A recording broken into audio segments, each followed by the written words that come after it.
Em um Estado totalitário, não há necessidade de importar-se com o que as pessoas pensam, uma vez que o governo pode controlar esses pensamentos através da força de seus cacetetes.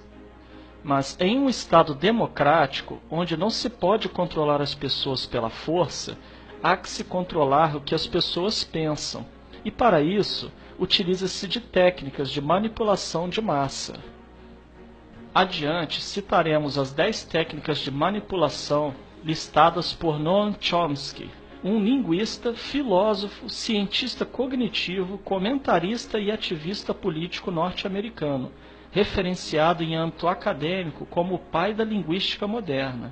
Também é uma das mais renomadas figuras no campo da filosofia analítica. Número 1. A estratégia da distração. O elemento primordial do controle social é a estratégia da distração, que consiste em desviar a atenção do público dos problemas importantes e das mudanças decididas pelas elites políticas e econômicas, mediante a técnica do dilúvio ou inundação de contínuas distrações e de informações insignificantes. A estratégia da distração é igualmente indispensável para impedir ao público de interessar-se pelos conhecimentos essenciais, na área de ciência, da economia, da psicologia, da neurobiologia e da cibernética. Consiste em manter a atenção do público distraída, longe dos verdadeiros problemas sociais, cativada por temas sem importância real.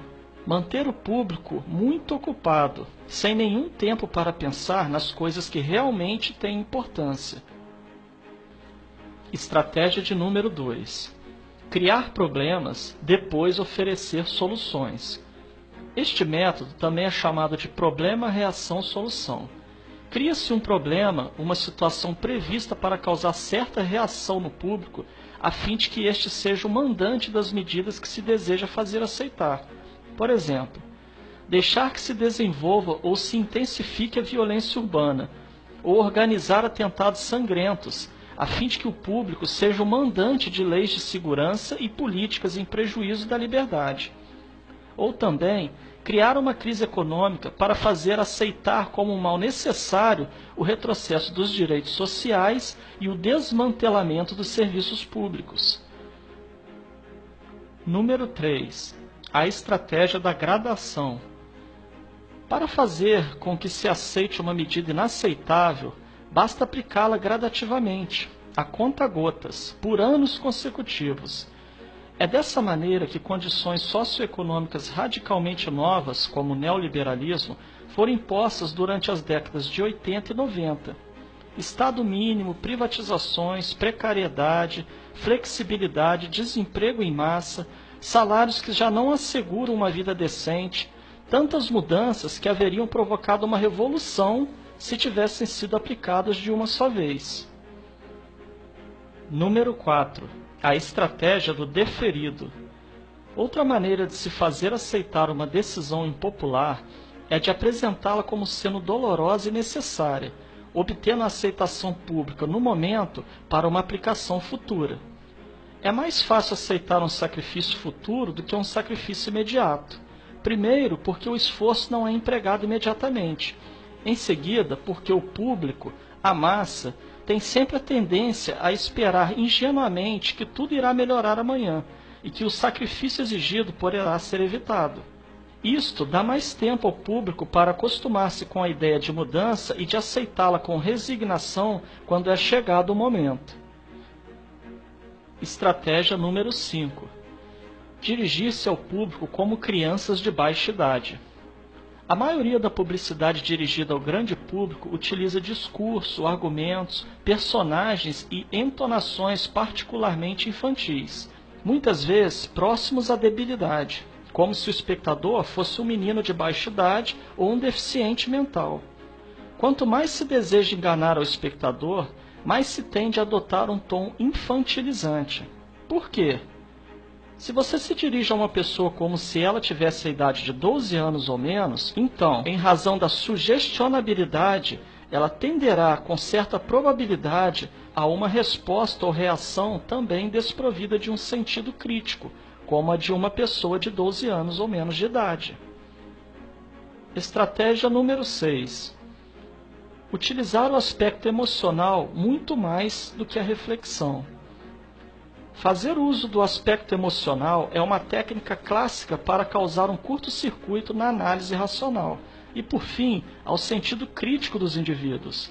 Além do mais, a utilização do registro emocional permite abrir a porta de acesso ao inconsciente para implantar ou enxertar ideias, desejos, medos e temores, compulsões ou induzir comportamentos. Estratégia de número 7. Manter o público na ignorância e na mediocridade. Consiste em fazer com que o público seja incapaz de compreender as tecnologias e os métodos utilizados para seu controle e sua escravidão. A qualidade da educação dada às classes sociais inferiores deve ser a mais pobre e medíocre possível, de forma que a distância da ignorância que paira entre as classes sociais inferiores e as classes sociais superiores seja e permaneça impossível para o alcance das classes inferiores. Estratégia de número 8. Estimular o público a ser complacente na mediocridade.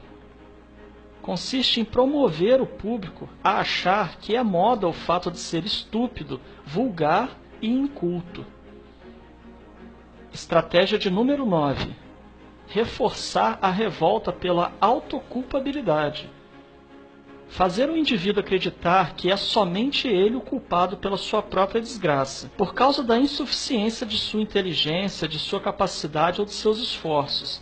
Assim, ao invés de rebelar-se contra o sistema econômico, o indivíduo se autodesvalida e culpa-se, o que gera um estado depressivo do qual um dos seus efeitos é a inibição de sua ação. E sem ação não há revolução. Estratégia de número 10. Conhecer melhor os indivíduos do que eles mesmos se conhecem. No transcorrer dos últimos 50 anos, os avanços acelerados da ciência têm gerado crescente brecha entre os conhecimentos do público e aqueles possuídos e utilizados pelas elites dominantes. Graças à biologia, à neurobiologia e à psicologia aplicada, o sistema tem desfrutado de um conhecimento avançado do ser humano, tanto de forma física como psicologicamente. O sistema tem conseguido conhecer melhor o indivíduo comum do que ele mesmo conhece a si próprio. Isto significa que, na maioria dos casos, o sistema exerce um controle maior e um grande poder sobre os indivíduos do que os indivíduos a si mesmos. Observando essas 10 estratégias citadas por Noam Chomsky, certamente poderemos fazer relações com o que vivemos atualmente, principalmente no campo político. Portanto, é dever de cada um analisar cada fato e notícia a partir de seu próprio ponto de vista, reunindo a maior quantidade de informações possível. Somente assim conseguiremos anular os efeitos manipuladores que estão embutidos nas propagandas, notícias e acontecimentos.